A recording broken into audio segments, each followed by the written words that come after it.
Hey, y'all, Alyece Smith here, and welcome to the Socially Ausome podcast, where we empower mompreneurs to implement simple social media strategies into their businesses and elevate their online presence. I'm a mompreneur of 3, an affiliate marketer, a network marketer, an influencer, a social media marketing agency owner, and your personal guru. I am here to give you tips, tricks, and tools that you need to build your social media business. Let's dive in. Hey guys, welcome back to the Socially Ausome channel. Alyece Smith here, and I am so excited to be bringing another female entrepreneur special guest today, Miss Kendra Garrett. How are you today, Kendra? I'm doing great. Thank you so much for having me. I really appreciate it. I'm excited to dig in a little bit today with you as well, because for those of you that don't know of Kendra, Kendra is a life coach that really helps women, female entrepreneurs, focus on mindset and accountability. And I can tell you, as a fellow female entrepreneur, accountability is key. It's been the only reason I've had the success I've had. And when becoming an entrepreneur full-time 8-9 months ago, mindset, I was like, I don't need that. I'm good. I'm strong. I'm confident. And you quickly learn. Yeah, it's so important to start there. So I want to just jump right into your story. Tell me a little bit about you and how you became to be a life coach. That is a loaded question, really. Yeah, right? I know. I'm sorry. No, that's okay. Frog first. Do what? We're gonna eat the frog first. We're just gonna dive in. Okay. Yes. So I have not always been a life coach. I'm actually a life coach about a year now. And I started my freelancing, like female entrepreneurship journey. I actually, going back even before freelancing, I was an insurance agent, and I worked my way up through, corporate ladder, all the things. And then I had my son in 2019. Things looked a little differently than what I was expecting. And I found this freelancing journey and jumped in 2019, really went full-time in 2020. Whenever we had a move right in the middle of COVID, but it all worked out perfectly. But, I went through all the things of bookkeeping, social media management. I ended up with Facebook and Instagram ad management for a good couple years until I felt God calling me to something different. So a little backstory, just over the last 10 years, approximately, major hardships I've gone through: infertility, miscarriages, pretty rough marriage struggles, and most recently thyroid cancer that I'm still dealing with. And it was throughout all of those that I look back now and realize God was actually equipping me through those challenges to now be able to lock arms and help other female entrepreneurs work through those challenges, because I've dealt with a lot of those things over just the last few years as a female entrepreneur.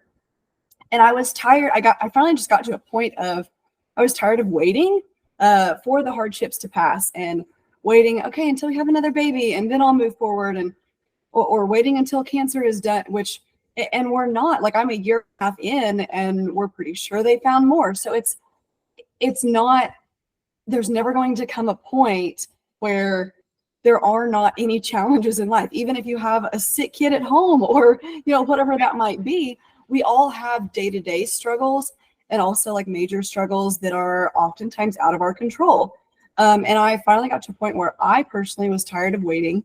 So I made the decision to move forward. I actually hired a business coach, kind of like up-level coach, someone I had been working with for a while, and decided to move on into her next program, knowing that and at that point I was still in Facebook and Instagram ad management, just got diagnosed with thyroid cancer, but I knew I was tired of waiting. Even with this scary diagnosis, I was ready to go full force as much as I could, with hardships still going on, because that is just life, unfortunately.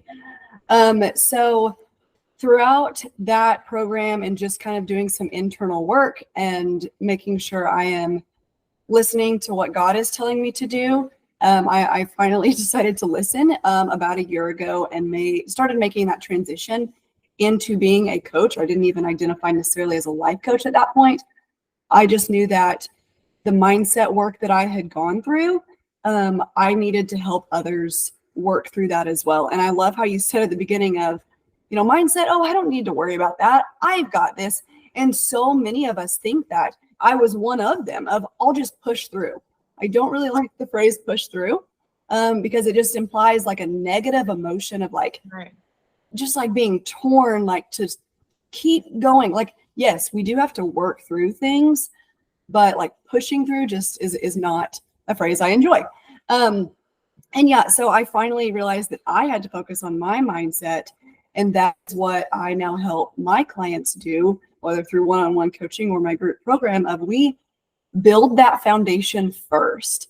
And it is crazy the amount of transformations in our business and family and personal growth that can come from a solid mindset foundation of our thoughts and, reframing those limiting beliefs. And when challenges come our way, how can we be grateful for those hardships that we wouldn't have been able to be grateful for otherwise?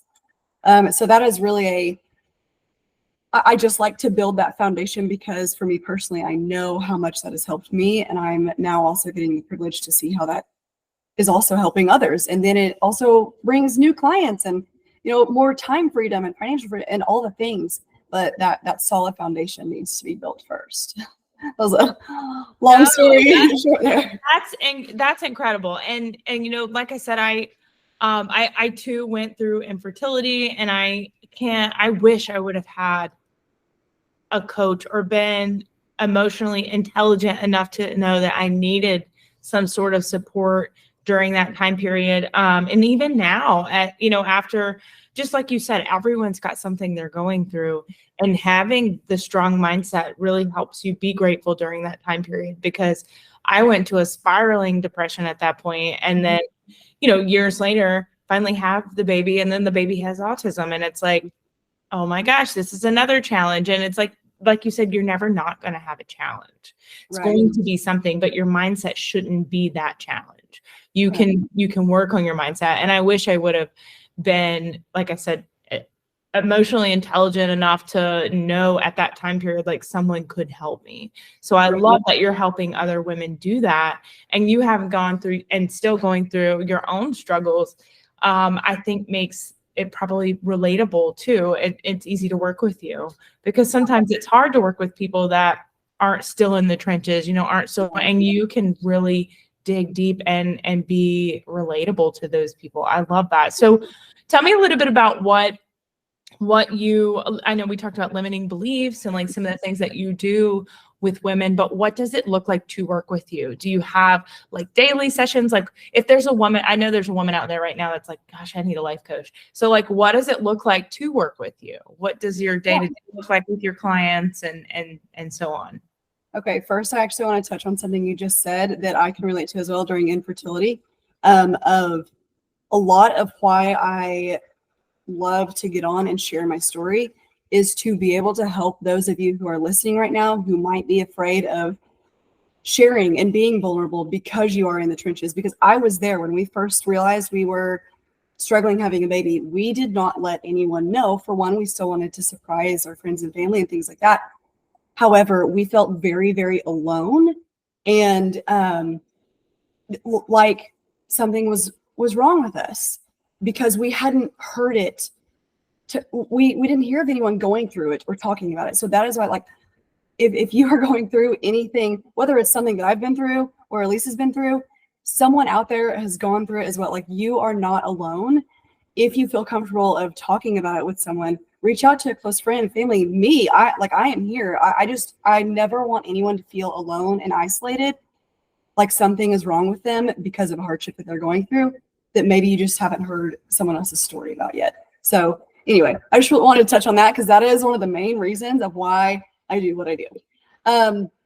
Okay, so to your question, so what a day-to-day, okay, so I offer one-on-one coaching, whether that is bi-weekly or weekly, depending on the needs of the client.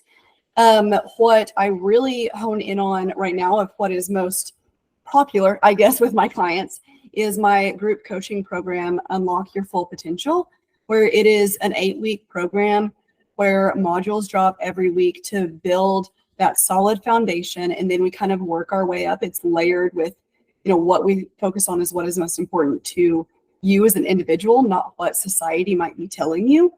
And we work on boundaries. We work on those mindset limiting beliefs, self-sabotaging thoughts. I'm a Christian, so I do coach on a faith-based foundation. So we work through that, and we also have weekly group coaching.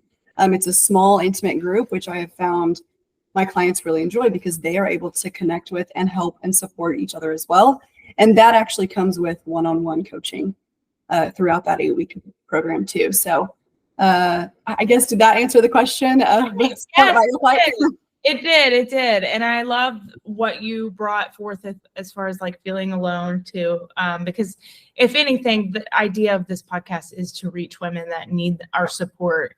And, I'm very open about it now. I wasn't going through it, but I love that you said that. And it's very tailored to your clients' needs as well, which is awesome. Because I know, having a one size fit all package or offer doesn't work for everyone. And I really thrive on having custom packages as well. And I love that you can do that, because if someone is in the getting over trauma versus going through trauma, you might need different support at different times. And I love that you do that, individually with them.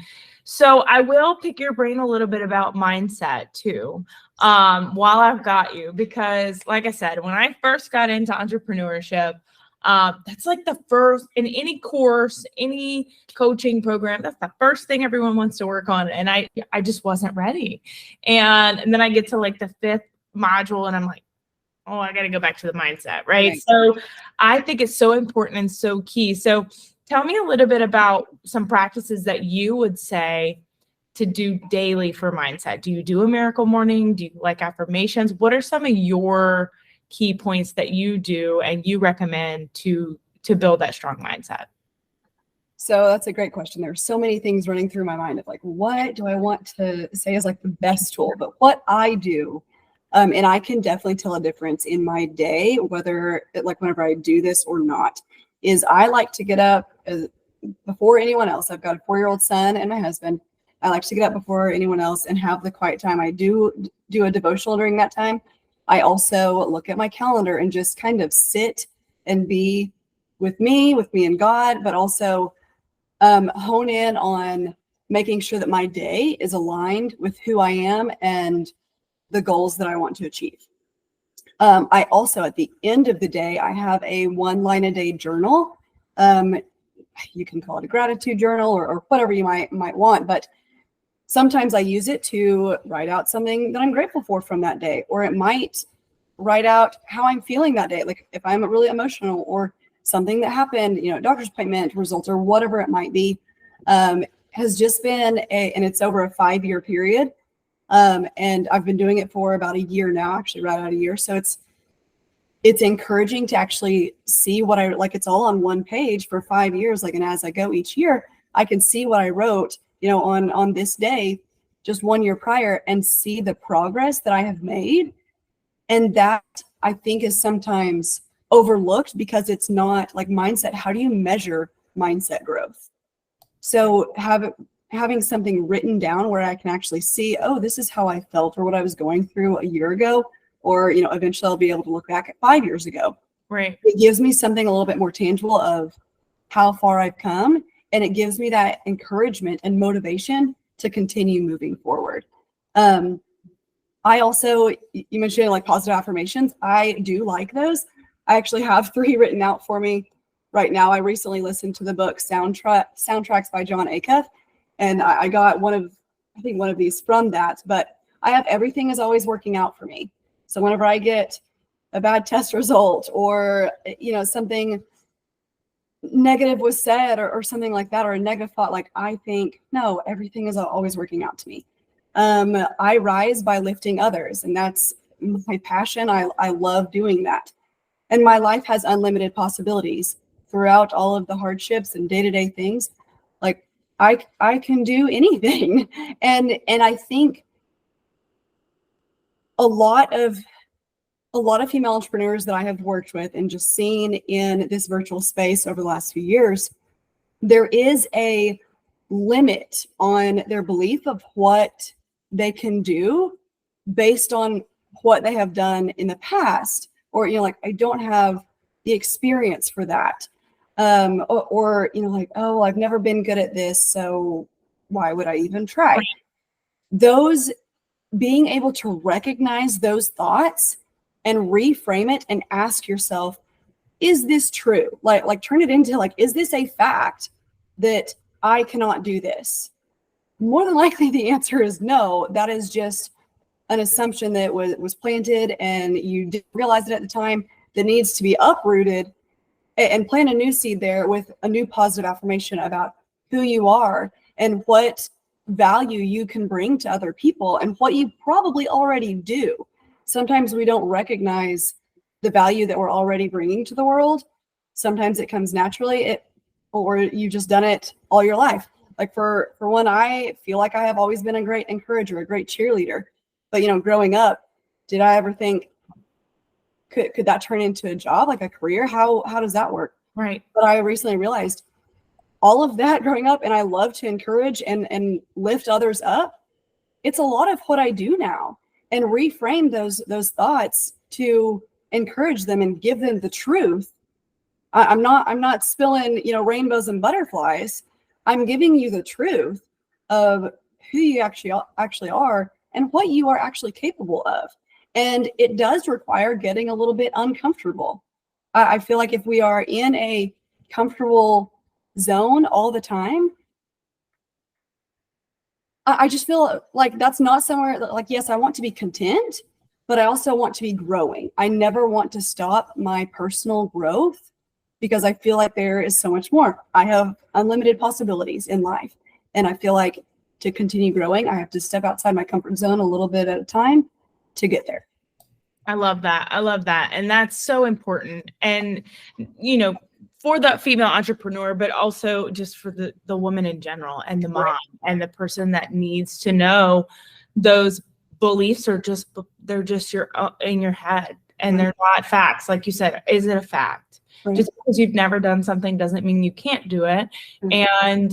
Or figure it out. We're really good at figuring things out, So I can relate to that. And I love that you really do help women with that, because that's something that I find myself, even after having great success in the last few months as and taking the courage to step into full-time entrepreneurship like you, I'll still find myself sitting here going, I can't charge that because I'm not worth that, or I'm not, or who's to say I can offer that service? Who qualifies me?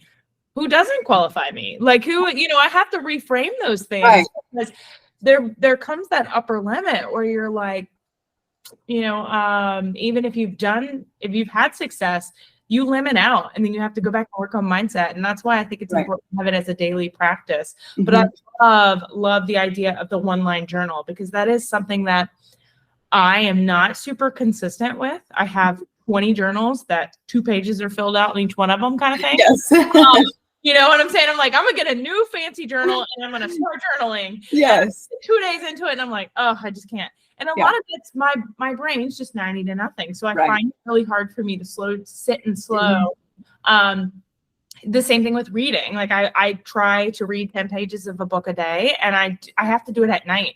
In the morning, I'm too, let's go. Ready to go. So it's like, it's got to be the last thing before I close my eyes, but it can't be when I'm like, or I won't be able to finish it. So I'm like, it's got to be that sweet spot, which is would be a great time for me to write one line in my journal, have it on my nightstand, and do it right after I read my book. So I love that, because I can commit to a line. I can commit. Right. And I was exactly the same way. I have journals from years ago, just the first 8 pages. And a friend of mine actually gifted that to me whenever my cancer journey started. And it took me actually a few months to say, yes, I will commit to one line. But I was like, it's 1 line a day. And now, just a year later, I'm struggling to fit it, like what I want to say, in that little space, which really I love that. Yeah. Like maybe I need to just take the rest of this page for the rest of what it's allocated for the next few years and just do this year. But have like a backup journal, like okay, that's an overflow. I love that. I'm going to have to look for one of those, because I that, and I do find myself doing something similar with like my Facebook memories, even going back to my Facebook memories and looking at where I was a year ago. 2 years ago in the middle of COVID, 3 years ago pre-COVID. And I'm like, I am not the same person. And like, sometimes I'm like, I said I was going to do that and I still haven't done it. And then a lot of times I'm like, that was a really rough day. I remember that day at work. That was a rough day. And then look where I am now. So I love that, being able to look back. And I think that journal would be a key. Yeah. It's on Amazon. I have an affiliate link if you would like it. Yes, of course I would like it. I can send it to you. You'll DM it to me on Facebook after we're done recording, and I'll include it in the show notes. So anybody that's watching, we'll put it in the show notes for you, because I would absolutely love to get that for sure. Yeah. And so tell me a little bit about, because I know Facebook's your jam, just like me. That's my main platform as well. So you have a Facebook group called Mastering Your Mindset for Movement, right? Yes. Tell me a little bit about what's in there, because I'm going to include that link also in the show notes for people to be able to connect with you. But tell me a little bit about what they can expect in your group. What do you do in there daily? What can they see in there? Yes. So I really just wanted to create this space for people to come, have that safe space to support and encourage one another, but also gain support and encouragement from me and everyone else. I definitely want it to be like, it's a group effort of inspiration for everyone. I do bring in a guest every month to do guest trainings, which it is generally targeted towards entrepreneurs. But sometimes I do my own workshop, which I do try to do a monthly workshop as well, depending on, quarterly goals, but making sure they resonate with your core values, things like that. We also do a book club in there that I just started in January, because I really wanted to commit to reading books. And I feel like that actually keeps me accountable to read books as well. And so far they have gone wonderfully well. I think everyone enjoys those. I'm trying to think of what else. Oh, we also have a group connection, like networking calls. We try to do that monthly as well, just for the group to come together and get to know one another, actually like building genuine connections. It's not a sales call or anything like that. Now we do share what we do and ask if we can support each other and refer each other out, things like that. But it is a very much basically like we just want to sit around the table, have a discussion, and learn about one another. So, and then also if you're a member of my group, you get access to exclusive offers whenever I offer different things for programmer coaching. Oh, awesome. Okay. So everyone make sure that you check the show notes, or if you're watching this on Facebook, I do usually stream my interviews in my Facebook group as well. So if you're in Socially Awesome Entrepreneurs, make sure that you check the links to be able to connect with Kendra, because she has a ton of gifts, and I want to get in there for the book club too, because I have like, this year, I'm like, I'm reading 12 books, at least 12 books. And I'm really good about audiobooks. Like I will spend an audiobook in a week at the gym, but forcing myself to have that quiet time to read was the goal this year. And it's been a challenge, but I've been consistent, but having that book club, I'm sure can help. Now I do listen to the audiobooks. Sometimes I have the physical book. It just kind of depends on where I'm at in the month, but having that discussion at the end of the month really brings it all together. Yeah. So you're not just listening and then going in one year out the other. Yeah. Right. And hearing from other people's perspective on what they got out of the book as well, I'm sure is super beneficial. So I have enjoyed this today so much. I can't wait to get in your group and be a part of that. So if people want to connect with you, they should find you on Facebook. Yes. Right. Okay. So I'll have the direct link in the comments in the show notes as well. And then people can book a call with you on your website, correct? I saw that. Yes. Yep. So if you're interested in working directly with Kendra, you can book a connection call with her, find out a little bit about how you can work with her, because I'm telling you, mindset is key to having a successful business. And most of my audience is in some sort of entrepreneurial journey, whether it be network marketing, they're coaches themselves, they're running an agency. I've got a lot of VAs. No matter where you are in your life, having that strong mindset and having that life coach to hold you accountable is key to success. People will always need accountability to get where they want to get. And I think I always say never hire a coach that doesn't have a coach. So I find it super important to connect with women that stress accountability 100%. Yes. I want to say thank you so much for being here with me today. And I hope everyone will connect with you. And until next time, guys, make it simple, make it social, make it awesome. Bye, guys. Thank you. Hey, thank you so much for listening to today's episode. I'm Alyece Smith, your host, and let me tell you how you can get a free social media audit from me. Make sure that your profile is optimized and you're ready to build. Take a screenshot of you listening to this episode, throw it in your stories and tag me. You can find my handle in the show notes. I will share it to my entire audience, and you will be entered to win one of the 5 free audits that I'll be doing every single month. Number 2, if you found any value out of this episode or any of my episodes at all, please feel free to leave a review. It is the best compliment you can give. Lastly, make sure you check out the link to get into my free community, Socially Awesome Entrepreneurs. It's in the show notes. We go live in there weekly with guest trainings and more.